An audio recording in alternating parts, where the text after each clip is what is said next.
All right, the inventory deep dive. We're going to cover quite a bit here. I'm going to split the recording between 2 days because there's just so much to go over in Odoo when it comes to inventory. If we're looking at broad strokes, we're going to talk about how inventory is stored within our system, basically how it's grouped and categorized. We're also going to talk about how inventory moves through our system and how we set all of that up. And finally, we're going to talk about how we keep inventory in our system, different ways that Odoo allows us to monitor our inventory levels and maintain those. And yeah, throughout this, we're going to be talking about all the different record types that interact with inventory and how we make sure and set those up correctly. And no, we're really not going to be diving into inventory accounting. It's a big enough subject on its own. So if you want a deep dive on that, go ahead and drop that in the comments below and I'll think about it. Anyway, there's a ton to learn. Let's go ahead and dive in. So in Odoo, when we store inventory, we store it on a bunch of different levels. We need to understand those levels first. In your company, you may not use all of these levels, and that is totally fine, but I want to make sure you're aware of each of them. The top level to all inventory, and this may seem obvious, but I think it needs to be stated still, is company. As I said, many of you may be using a single company setup, and if that's the case, you really don't need to worry about this. But it's still good to know that at the top level is company, and underneath that are our warehouses. Now, warehouses, just like any of these groups, can get a little bit muddy sometimes. So let me give you my rule of thumb as to when you should have multiple warehouses. From what I've seen in Odoo, we normally want to draw the line with a separate warehouse if we have a separate physical building. That building could be a store, a centralized warehouse, it could be a lot of things, but if it's a separate physical building, and if you've got separate people doing operations inside of that building, you likely want a separate warehouse for it. To get to our warehouses in Odoo, we want to go to Inventory, Configuration, and Warehouses. Clicking into one of these, we can see that we have a name for the warehouse, a short name, which helps us separate transfers that happen in this warehouse from transfers in another warehouse. Then we have it under a company, which again, you remember the first level is company.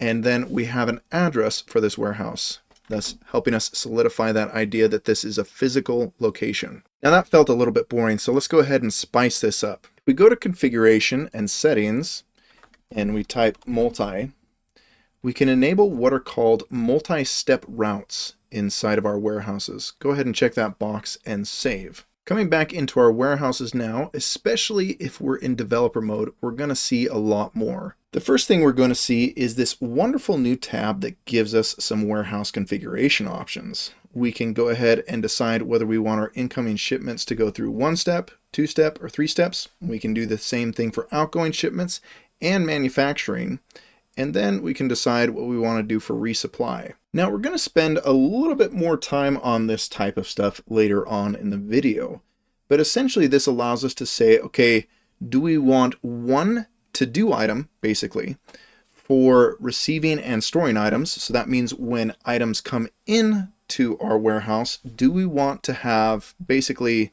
okay, they were with the customer, or not the customer, they were with the vendor and now they're put away. That's just one step. Or do we want to have somebody receive them, put them to the side, and then somebody else puts them away? Or do we want to do a 3-step where we receive, set them aside for quality control passes them, and then we store them? Same sort of thing the other way with outgoing shipments. And then for manufacturing, it's asking, do you essentially want to manufacture in 1 step? Do you want somebody to go and pick up these things, move them to another area, and then manufacture? Or do you want somebody to do everything in this second option and then have another to-do list item to put them away? If that didn't fully make sense, don't worry about it. We're going to spend more time on this later. The next tab here, you'll notice, is no longer here because I'm not in developer mode. But if I come back in, it gives us some very useful information. You don't have to 100% understand all of this stuff, but essentially there are specific locations that we default to and specific operation types that we default to for this warehouse. And if we want to change any of those, well, we can do that here. And yeah, I get that they're read-only, but if we know where they're at, we can go ahead and use this to change them later on down the road. So in summary, so far we've got company, warehouse. Now we're going to dive into our locations within the warehouse. Now to properly use locations, we do want to go to Configuration Settings and make sure that we have locations checked right here. So go ahead and check that box and save. Once you've done that, go to Configuration, Locations, and we're off to the races here. Now, as you can see, locations have their own hierarchy. So I've got warehouse. Warehouse stock is where most of my inventory is going to rest most of the time. In warehouse stock, I have shelf 1, shelf 2, and shelf 2 seems to have a small refrigerator on it as well. So you have company, warehouse, location, and then sub-locations underneath that. When we click into a location, first we see the name, then we see the parent location. The two of those combined gives us the display name here, or the full name of our location. Then we see the location type. We're going to spend a little bit more time on this later when we're talking about transactions where inventory is moving through. But essentially, if you're not sure what kind of location this is, you're better off just going with internal location. The rest of these can get a little bit finicky here. A lot of them aren't really real locations. They're just kind of offsets for our transactionals. Just to hammer this point home, if you want your inventory to count as on hand, make sure you're using this as an internal location. I'm going to go ahead and make a bold claim here that the rest of this you really don't have to worry about most times, except for maybe the barcode if you're wanting to use barcode scanning. The rest of this, replenish location, scrap location, we have base locations to fill those needs inside of Odoo. If you need to do an additional scrap location, that's totally fine. You can set it up here and check this box so it shows up in the dropdown. But really, the rest of this stuff, removal strategy, the inventory frequency, if we're not worrying about our cycle counting being set by our location, then we don't have to worry about the rest of this stuff so much. Yes, I'm perhaps glossing over a ton here, and if you want more information on this, I can spend time on it in future videos. It's just we have a ton to get through, and for most people, that's not terribly important stuff. But if you want more about it, go ahead and drop that in the comments below, and I'll be happy to respond. One of the benefits of having 2 days to record is that you can come back and think about some of what you shared. One of the things I did want to go over with you real quick is my rule of thumb for locations and how many you should create. One of the hard things with any implementation, whether it's an Odoo or another system, is avoiding feature creep. And part of that can be going a bit too deep with our locations. I would encourage anybody that's not already tracking inventory down on the shelf or the bin level to keep it simple at first. You don't need to make your locations overly complicated. I'd keep them to where you're using stock, you're using production, maybe production staging, things like that.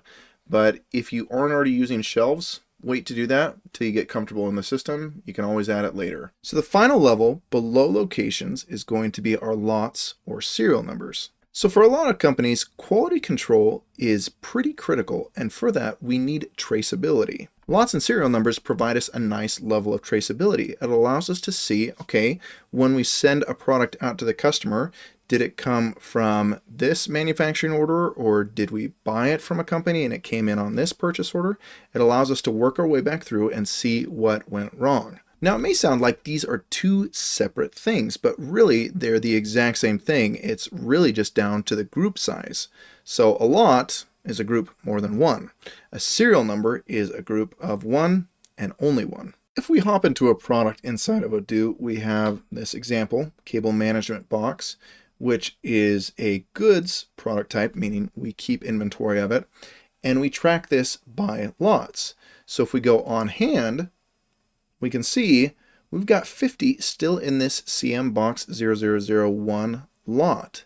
So if we sold one of these to a customer, they had a problem with it, we would start looking into this lot to see what went wrong. So whether you understood the usefulness of lots/serial numbers, you still know now that there is that final level for inventory groups inside of Odoo. So now that we've got all of our inventory storage levels figured out, let's go ahead and talk about inventory transactions inside of Odoo and how they function. Each movement of inventory inside of Odoo in one way or another is going to be tied to your company, your warehouse, your stock locations, two of them, a source and a destination location, and then possibly, if you've got that turned on for that product, a lot or a serial number. Now these movements fit within specific to-do lists. That's how I like to describe them, which are called operation types. Whether you knew what these were or not, if you've played around in inventory in Odoo, you've seen these. Receipts, internal transfers, delivery orders, and manufacturing are all operation types. Essentially, any transfer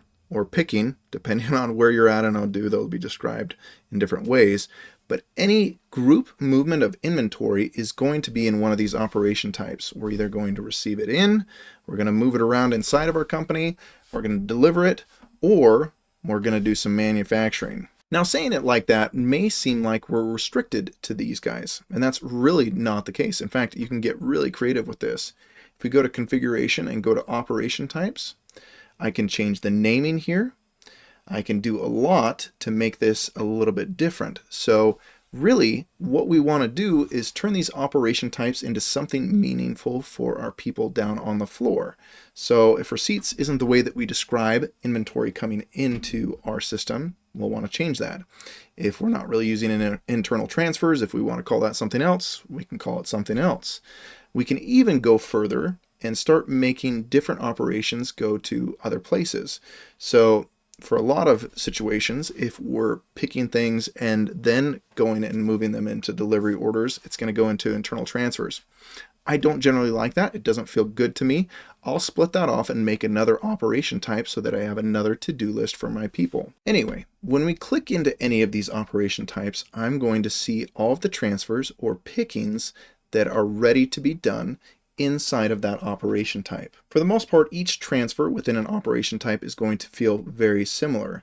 Depending on the type of operation type, you're only going to see certain fields. So right now, if we go ahead and duplicate this and look at our operation types and go to receipts, we're going to see this is a receipt type of operation. Now we could spend a fair amount of time in operation types. Between operation types and routes, we could do a whole deep dive there. It's a very, very involved topic. But essentially what we want to do in here is we want to set things up properly to where when inventory comes into our company, at least under receipts, that we got it coming in correctly. So do we want to create lot serial numbers? Do we want to use existing ones? What do we do there? What's our source location? You do not want to change this on receipts, generally speaking, unless you really know what you're doing. And where do we put away our inventory, or what's the destination location for transfers inside of here? Does it go directly to stock? Does it go somewhere else? If we go into other operation types other than receipts, ones like internal transfers or delivery orders, the other really important thing to look at is our reservation method. Reservations inside of Odoo drive a lot of people crazy. So if they drive you crazy, listen up. Here's a tip for you. When it comes to operation types, we have 3 ways that we can deal with reservations. So delivery orders, that's if somebody's buying something from us. So do we want to reserve stock as soon as this guy is created, which is at confirmation, basically, so confirmation of our sales orders? Do we want to do it manually, meaning that somebody has to come in and reserve this? Or do we want to come in and say, okay, as soon as we're a week out from delivering this, or a couple days out from delivering it, then we want to reserve this? Anyway, that's enough about reservations, at least for now, and consequently, enough about operation types. Let's move on to transfers. Hold on real quick. Future Andrew again here. I think I've popped in already at this point. Anyway, I wanted to show you something. So, back orders inside of Odoo, we want to make sure that we're setting these up correctly. So, essentially by operation type, we can say, okay, do we want it to ask, meaning do we give the person that's receiving the order the option whether we create the back order or not? I don't generally recommend this because the people on the floor probably don't know whether it's coming in or not. You can say ask, which gives us the option, or you can say always create a back order, which is normally what I would go with. That way the people in the office can go ahead and cancel it if you need to. Or you can say never. That's totally up to you. But this helps us control our back orders a little bit better here. Okay. So we're in a transfer right now. This is basically a movement of inventory. It could be a group of products, a group of movements of inventory, but generally speaking, this is a person or a group of people moving this from one place to another in one transaction. These guys, for receipts, are normally initiated by a purchase order, but that doesn't always have to be the case.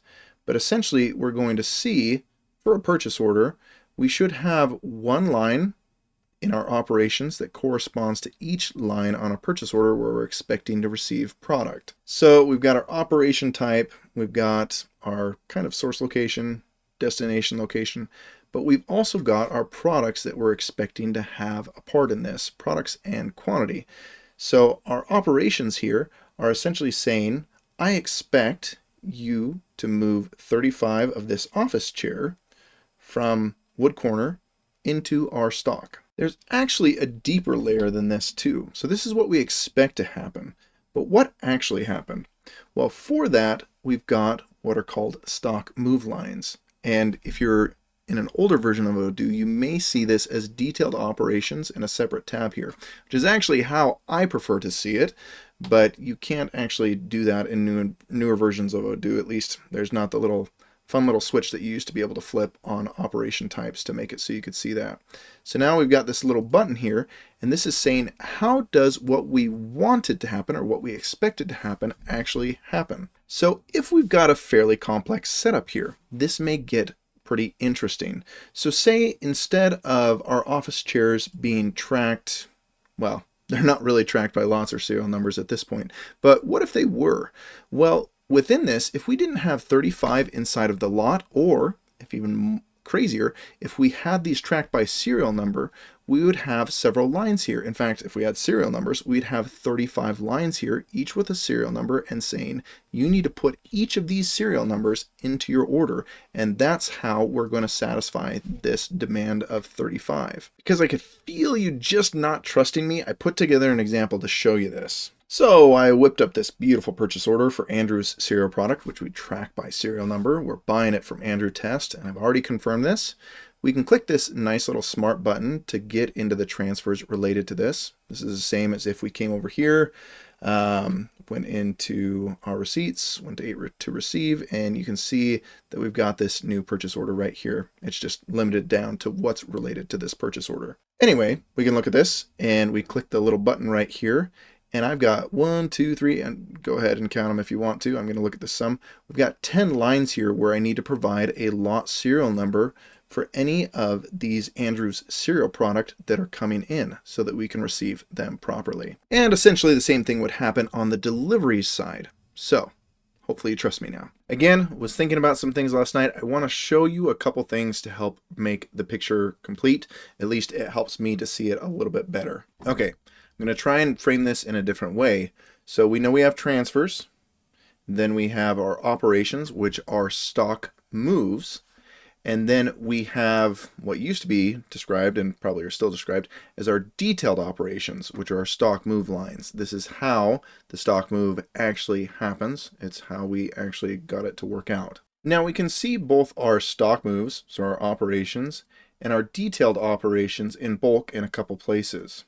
So if we go into our inventory here and we go to reporting, we can see our moves history and our moves analysis. So our moves history is actually based on stock move line, which is essentially saying, okay, historically, this is what happened. But there's actually another piece to this. So you see this done. This is everything, obviously, that is done, that has happened.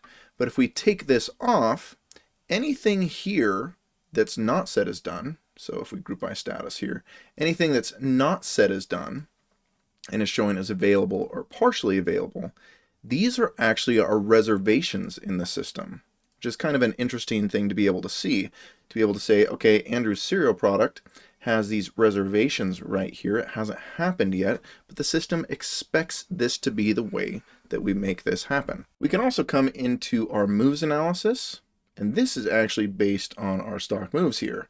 So that's everything that we're expecting to happen here. And normally those are in lockstep to a certain extent, but I find these stock moves a little bit less interesting than the stock move lines.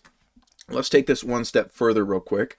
We're going to go into my products, and we're going to look at Andrew's cereal just to get a good idea of how this works for our forecast, which is one of probably the more confusing things inside of Odoo as far as how that's laid out. So if we come into the forecast, first off, forecast, depending on where you're at in the system, is not always the same thing, and we'll go over that a little bit more later.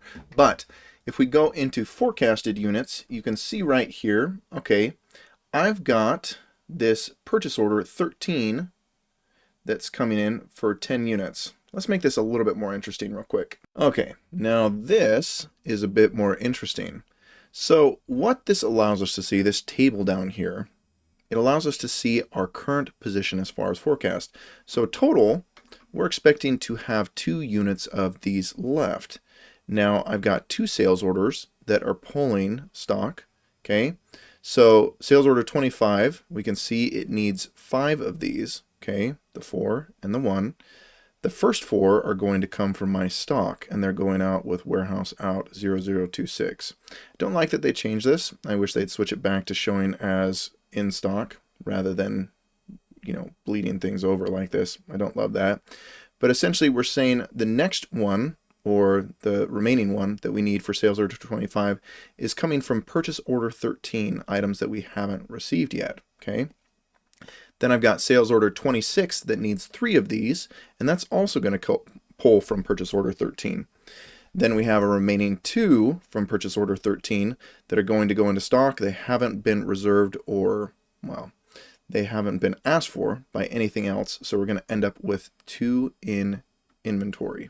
That's our forecast. Okay, so that's a bit more in depth. Hopefully that helps you understand the transfers, stock moves, or the operations, what we're expecting to happen, and the stock move lines, what actually happened relative to our stock. So we've gone into the different levels of inventory, and we've gone into the transfers, which is the basic transaction that basically fuels everything that happens with our inventory. But how is all of this queued up? What triggers this? What helps us fulfill these needs? Well, that's what we're going to talk about next. And it took long enough to get through this stuff that I've run out of time for today, so we're going to get back to that tomorrow. So now we're ready to talk about routes, which is basically satisfying needs within the system. How do we satisfy those needs? And then we're going to talk about how we keep inventory in our warehouses and keep our inventory levels correct so that we can maintain business operations. So most of what we do with routes is going to revolve around products. We can do it around product categories, warehouses, other things. But let's go into this real quick. So looking at Andrew's cereal product, if we go to inventory, I've got 2 main routes right here for satisfying needs within my system. I've got buy and manufacture. So that basically is saying the way that I satisfy the needs here for Andrew's cereal product, meaning if I have a sales order or I have a manufacturing order that uses Andrew's cereal product and I need to replenish it, I'm generally going to do that through my buy route. We could also do manufacture, where it would say if you need more of this, we're going to go ahead and manufacture it. If we want to see a list of routes available to us, we can go to inventory, configuration, warehouse management, routes, and we can see buy and manufacture, and then we have our receive and deliver. So let's go into buy and do our best to understand what's going on here. So the route itself doesn't do a ton. It's just basically a container for a bunch of rules. But it does say where we can select this route and how we can use it. So if I click into this rule though, we can see it says when products are needed in warehouse stock. So I need products when I've got a sales order or a manufacturing order that's going to create that need. It's going to create a request for quotation to fulfill that need, which then is going to work within my operation type warehouse receipts to receive those goods in to a destination location warehouse stock. If I have multiple warehouses, I'm going to end up with multiple rules here to keep this working. Now, we're not going to talk about rules too much just because that's a very involved topic and can get pretty complicated pretty quickly. If you want a different video for that, go ahead and drop that in the comments below. But we are going to talk about a special route that by default is archived inside of Odoo. So we want to come up here, go to archived, and we want to go to replenish on order. And we want to unarchive this because there's some special stuff that we can do with this route. So going back to my product here, if I have replenish on order checked, it's going to automatically trigger buy or manufacture if I don't have enough goods inside of my warehouse to satisfy the need that's being created.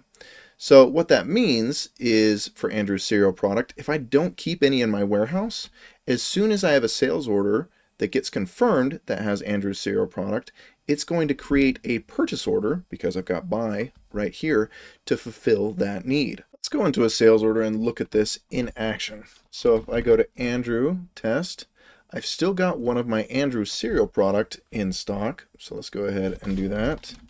Andrews cereal product. We're going to go ahead and confirm that. So you can see right now, because I have some in stock, it's not going to create a purchase order.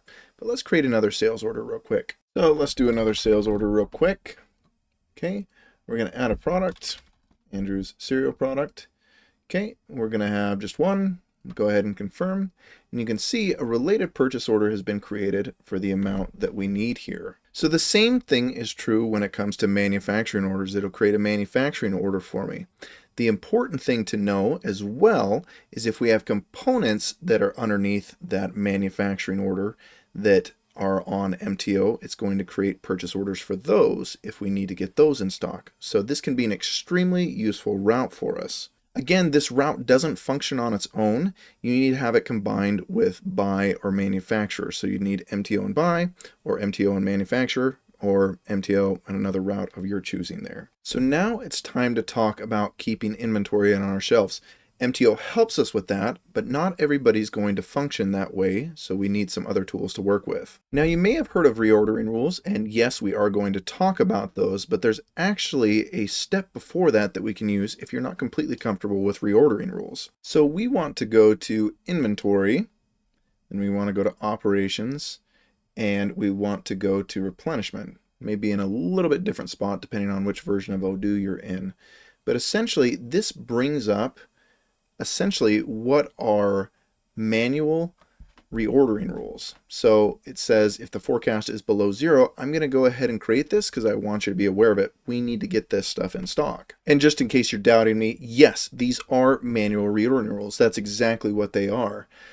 But let's break this down a bit. So what we're seeing right here is that within our desired time frame, which is looking at these visibility days, which this is normally invisible, so you'll want to come over here and show the visibility days, make them visible. Yeah. Anyway, this is saying that within these visibility days, our forecast is -1. So dang, we need to order at least one to manage this. Now we can come in here and we can customize this and make it so that the route is actually, oh, we're going to manufacture this stuff. Or, we can do something else with that. We can change our to order. We can set our min. So this is our minimum inventory level. Again, looking at reordering rules, because this is basically a reordering rule. In fact, it's the exact same model. We can come in and say, well, our minimum is 10. So we need to get back up to 10. We can actually say what our multiple quantity is. So I'm going to come into this and say, well, my multiple quantity is 20. So that affects my to order here as well. Okay. So we're going to put this up to 20. That's going to get us up to 20. We're good there. Go ahead and play around with this. But essentially, this is an excellent tool to take us from just looking at things line of sight and saying, okay, I need more inventory. This actually allows us to use Odoo here to help us maintain that inventory. So we can set this up. We can say, okay, I want to order 20. I'm going to say 8 of these. We're going to go ahead and buy some more of these. Now again, if we don't have on this product a vendor with a price or anything like that, we're going to get an error and you will see that. So we've got this all set up. Now we're going to click here. We're going to go to replenishment and order. Okay.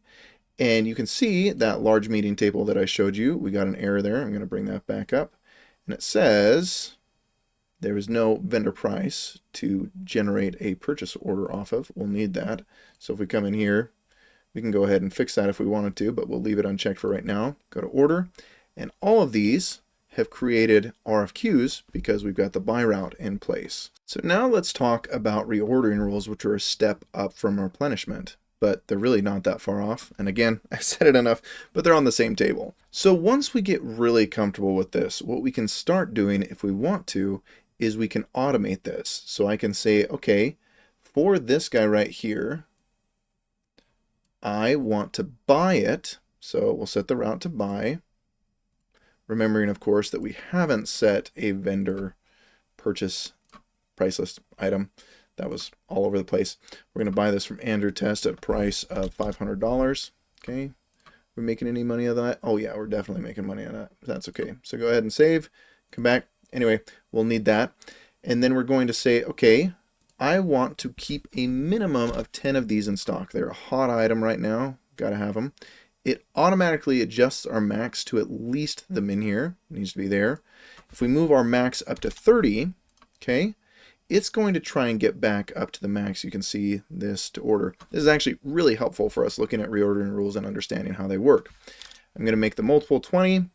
Okay, so we're only going to order 20. It's keeping under that max there, which is a bit different than it used to be in older versions. It would actually go above the max sometimes, but it looks like they changed that, and probably for the better.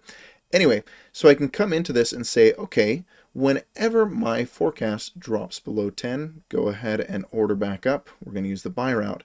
So if I click automate on this, that goes ahead and it orders it for the first time, but it creates a reordering rule for me as well. I certainly can set up more reordering rules if I want to, and I can look at these by product by coming in and looking at this and saying, okay, I see that I've got this reordering rule here. It is active. And when I need it, it's going to go ahead and kick off a purchase order for me to keep me in line. Now, that purchase order is going to be an RFQ. I still need to confirm it. So it's not something that's just going to blow through automatically, but it is something that'll help me keep inventory on the shelves. So my recommendation is this. I would start out with the replenishment tool, ease yourself into reordering rules till you're comfortable with Odoo, and move from there.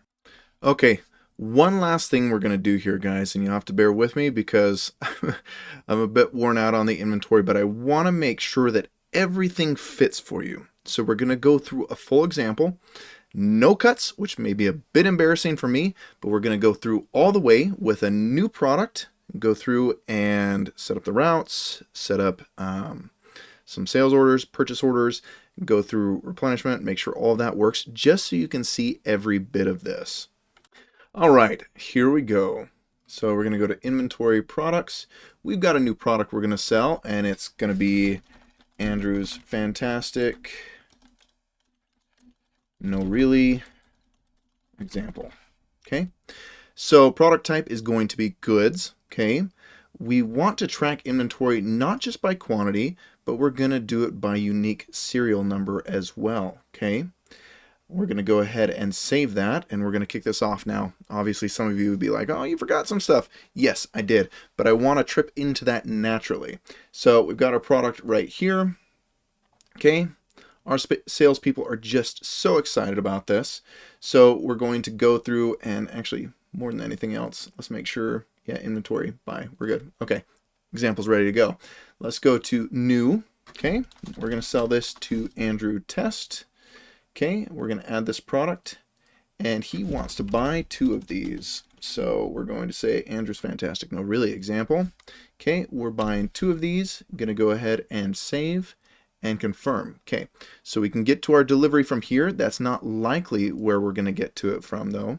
We're going to look at it, and our people in the warehouse are going to come into their to-do list for the day.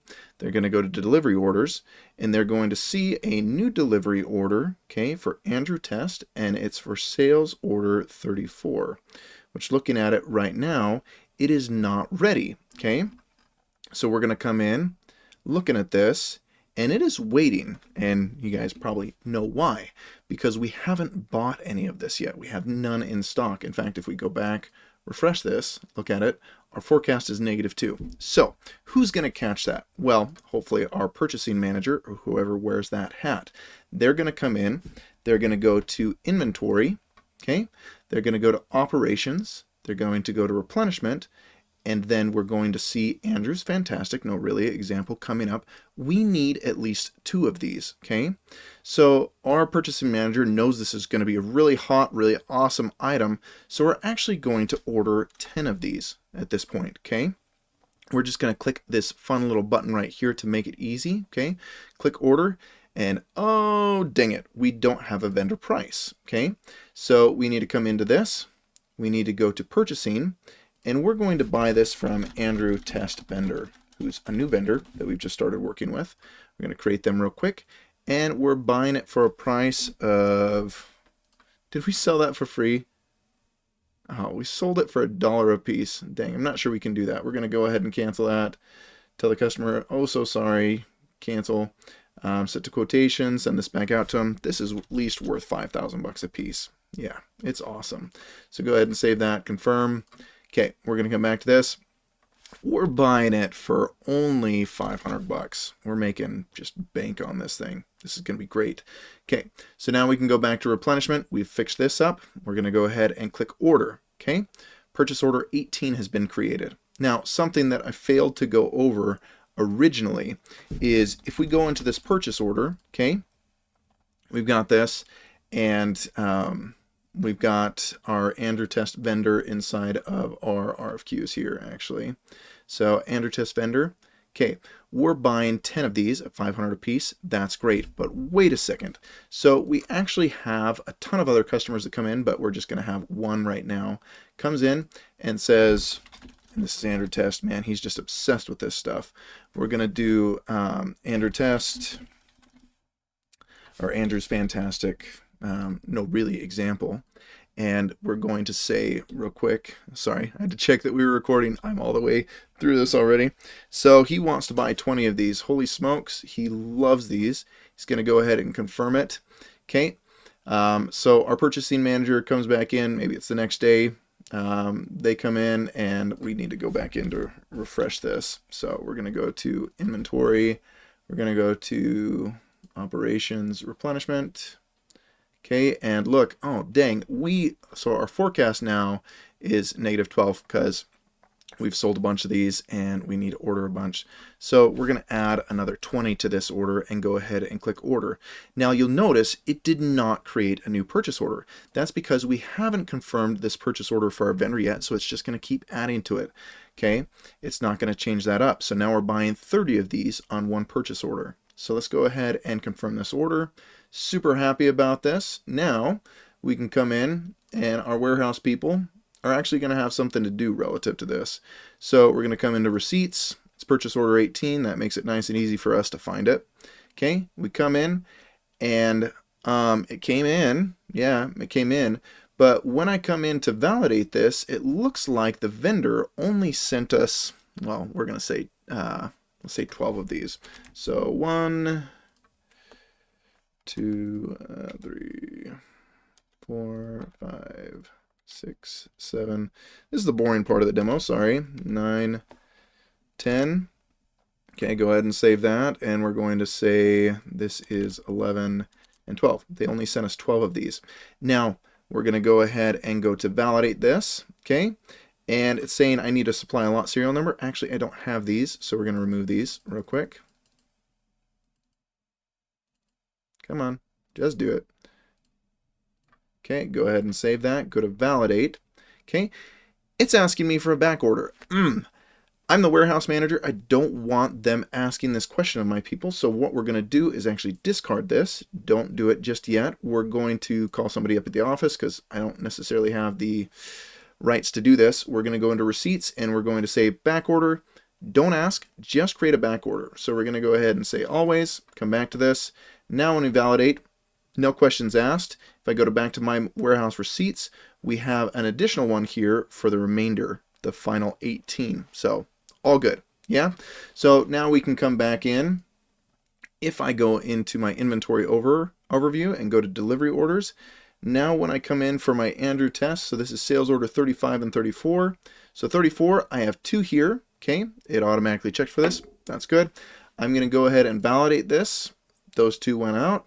Gonna come back in, go to sales order 35, okay? I've got 20 here. I've only got 10 available because you remember we received 12. We only sent out 2 so far.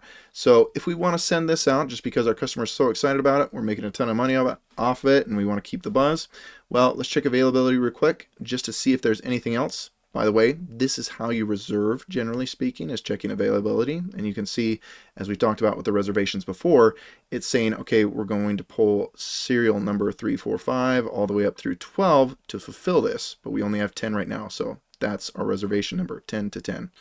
All good. So let's go ahead and validate this. It's going to create a back order for us, not automatically because we didn't set that up. So if we go into this, and we go to delivery orders and we say create back order, we're going to do always on that one too. And we're going to discard this. Now we're going to validate it. And when we come back out, we're going to see sales order 35 is not in ready. It's going to be in waiting, okay? And it's going to say, hey, we still need to send out this remaining 10, okay? So that was a whirlwind right there. The last thing that we're going to talk about real quick is just to make sure that we understand the final piece to this, which I think is pretty crucial in a lot of ways. So we can still look at this in and out, which is basically our move lines history.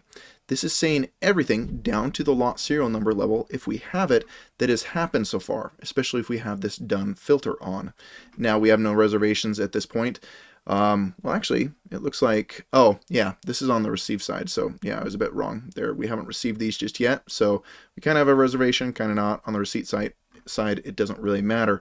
But we can essentially see all the movements of this product here. Super, super useful. And that, dear friends, ends my no-cut example, walking you through everything that we've talked about for inventory and hopefully bringing everything together. Okay. You guys are probably starting to fall asleep on me here with all this inventory talk, and we've gone over a ton. So if you want to talk more about inventory, let me know. If you want to see barcode scanning, if you want to see inventory accounting, if you want to deep dive into routes and rules, let me know in the comments below, and I'll think about it, and if enough of you say it, then I'll just have to do it. As always, if you have any questions, go ahead and drop them in the comments below or grab some time with me personally on my Calendly and we can walk through whatever. More than anything, thanks for tuning in. It makes it all worthwhile for me. Hope you guys have a good one and we'll see you again soon.